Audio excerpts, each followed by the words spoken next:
Hi viewers, இன்றைக்கி நம்ம பார்க்க போகிற டாபிக் என்ன அப்படின்னு பார்த்தீங்கன்னா லேப்டாப் இல்லைனா சிஸ்டம். இதில் டெஸ்க்டாப், அதாவது ஃப்ரண்ட் பேஜின்னு சொல்லுவோம், ஹோம் பேஜின்னு. இதில் பேக்ரவுண்ட் எப்படி சேஞ்ச் பண்ணுறது அப்படின்றத பற்றி தான் நம்ம பார்க்க போகிறோம். இது வரைக்கும் நம்ம சேனலில் பார்த்தீங்கன்னா மொபைல்ஸ், ஆப்ஸ், அந்த ஆப்ஸ் எதுக்காக யூஸ் பண்ணுறோம், அதை எப்படி யூஸ் பண்ணணும், இந்த மாதிரி தான் நம்ம பார்த்துட்டு வந்தோம். இப்போ கொஞ்சம் இடையில நம்ம லேப்டாப், அதாவது சிஸ்டம் பற்றியும் பார்க்கலாம். ஓகேவா? வாங்க வீடியோக்குள்ளே போகலாம். அதுக்கு முன்னாடி நம்ம சேனல் பிடிச்சிருந்தா மறக்காமல் சப்ஸ்கிரைப் பண்ணுங்கள்.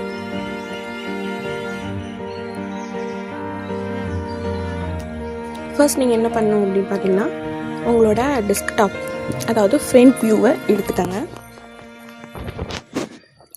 இதில் பார்த்தீங்கன்னா உங்கள் கர்சரை எம்டி ஸ்பேஸில் வச்சு ரைட் கிளிக் பண்ணுங்கள். ரைட் கிளிக் பண்ணிங்கன்னா லாஸ்ட் ஒன்றா என்ன இருக்குன்னா பர்சனலைஸ் அப்படின்னு ஒரு ஆப்ஷன் இருக்கும். டிஸ்பிளேல தெரியும் உங்களுக்கு. அந்த பர்சனலைஸ் அப்படின்ற ஆப்ஷனை கிளிக் பண்ணிக்கோங்க. கிளிக் பண்ணிங்க அப்படின்னா ஒரு செட்டிங்ஸ் பேஜ் ஓப்பன் ஆகும். இந்த பேஜில் என்ன ஆகும் அப்படின்னா பேக்ரவுண்ட் சேஞ்ச் பண்ணுறதுக்கான செட்டிங் தான் இது. இதில் பார்த்தீங்கன்னா பேக்ரவுண்ட் எப்படி இருக்குது அப்படின்றத ஃபஸ்ட்டு காமிச்சிருப்பாங்க. நெக்ஸ்ட்டு பார்த்தீங்கன்னா பேக்ரவுண்டை என்ன மாதிரி வேணும் அப்படின்றது. நம்மளுக்கு இப்போ பிக்சர் வைக்க போகிறோம், ஓகேவா? அது உங்கள் பிக்சராக இருக்கட்டும், இல்லை ஏதோ ஒரு பிக்சராக இருக்கட்டும், அந்த பிக்சரை நான் வைக்க போகிறேன் அப்படின்னு நினைப்பீங்களா? உங்களுக்காக இது.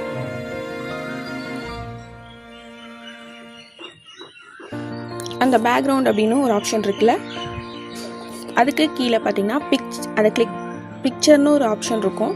அதை கிளிக் பண்ணிங்க அப்படின்னு பார்த்தீங்கன்னா 3 ஆப்ஷன்ஸ் இருக்கும். சாலிட் கலர், ஸ்லைட் ஷோ அப்படின்ட்டு 3 ஆப்ஷன்ஸ் இருக்கும். பிக்சர் அப்படின்னு பார்த்தீங்கன்னா நம்ம அதுதான் செட் பண்ண போகிறோம். அதாவது ஒரு ஃபோட்டோ, அதாவது ஒரு நேச்சுரல் சீன்ஸாக இருக்கலாம், இல்லை உங்களோட ஃபோட்டோவாக இருக்கலாம். இல்லை சாலிட் கலர் அப்படின்னு பார்த்தீங்கன்னா ஏதோ ஒரு கலர், நிறைய கலர்ஸ் இருக்குது, அதில் ஏதோ ஒரு கலர்ஸ், ஓகேவா? ஸ்லைட் ஷோ அப்படின்னா ஒவ்வொரு ஃபோட்டோவாக வந்துகிட்டே இருக்கணும் இத்தனை செகண்ட்ஸில் அப்படின்னு வைக்கிறது தான், ஓகேவா? நம்ம இப்போ என்ன வைக்க போகிறோம் அப்படின்னு பார்த்தீங்கன்னா பிக்சர், ஓகேவா? ஸோ அதனால் என்ன பண்ண போகிறோம், பிக்சர் அப்படின்ற ஆப்ஷனை செலக்ட் பண்ண போகிறோம். செலக்ட் பண்ணதுக்கப்புறம் பார்த்தீங்கன்னா கீழே சூஸ் யுவர் பிக்சர் அப்படின்னு ஒரு ஆப்ஷன் இருக்கும். அதில் சில பிக்சர்ஸ் அவங்களே கொடுத்துருக்காங்க. சில லேப்டாப், சில கம்ப்யூட்டர்லாம் பார்த்தீங்கன்னா கொஞ்சம் டிஃபர் ஆகிருக்கலாம், கொடுக்காமல் இருக்கலாம், சில இதில் கொடுத்துருக்கலாம். அதுக்கு கீழே பார்த்தீங்கன்னா ப்ரௌஸ் அப்படின்னு ஒரு ஆப்ஷன் இருக்கும். ப்ரௌஸ் அப்படின்னா என்ன அர்த்தம்னா தேடு, சர்ச் மாதிரி தான், ஓகேவா? நம்மளோட லேப்டாப்குள்ளேயே, நம்மளோட சிஸ்டத்துக்குள்ளேயே ஃபோட்டோலாம் எங்கெங்கே இருக்குது அப்படின்றத தேடு அப்படின்றது தான், கண்டுபிடி அப்படின்றதுக்காக இந்த ப்ரௌஸ். அதை கிளிக் பண்ண போகிறோம். கிளிக் பண்ணதுக்கப்புறம் ஓப்பன் அப்படின்னு சொல்லிட்டு ஒரு டயலாக் பாக்ஸ் ஓப்பன் ஆகும். அதில் பார்த்தீங்கன்னா உங்களோட பிசியில் என்னென்ன ஃபோல்டர்ஸ்லாம் இருக்கும், அந்த எல்லா ஃபோல்டர்ஸும் உங்களுக்கு வியூவாக இருக்கும். அதில் எங்கே உங்களுக்கு பிக்சர் இருக்கும் அப்படின்னு தெரியும். பிக்சர்ஸில் தான் வச்சுருப்பீங்க மோஸ்ட்லி. இல்லை லோக்கல் டிஸ்க், சிடி, அதில் எதாவது வச்சுருக்கலாம். சியில் வைக்க வாய்ப்பு இல்லை, டியில் வச்சுருக்கலாம். இப்போ என்னோடது பிக்சர்ஸில் இருக்கனால பிக்சர்ஸை கிளிக் பண்ணுறேன். டாக்குமெண்ட்ஸில் இருந்தால் டாக்குமெண்ட்ஸில் கிளிக் பண்ணிக்கலாம், ஓகேவா? நான் டாக்குமெண்ட்ஸ் கிளிக் பண்ணுறேன், ஏன்னா நான் அதில் வச்சுருக்கேன். ஸோ அதனால் பார்த்தீங்கன்னா எனக்கு ஒரு பிக்சர் இருக்குது, ஓகேவா? ஒரு ஷிப்பு, கடலில் போகிற ஒரு போட் பிக்சர் இருக்குது. நான் அந்த பிக்சரை ஃபஸ்ட்டு செலக்ட் பண்ணிக்கிறேன். செலக்ட் பண்ணோன்னா கீழே பார்த்தீங்கன்னா ஃபைல் நேமில் அந்த பிக்சரோட ஃபைல் நேம் வந்துடும்.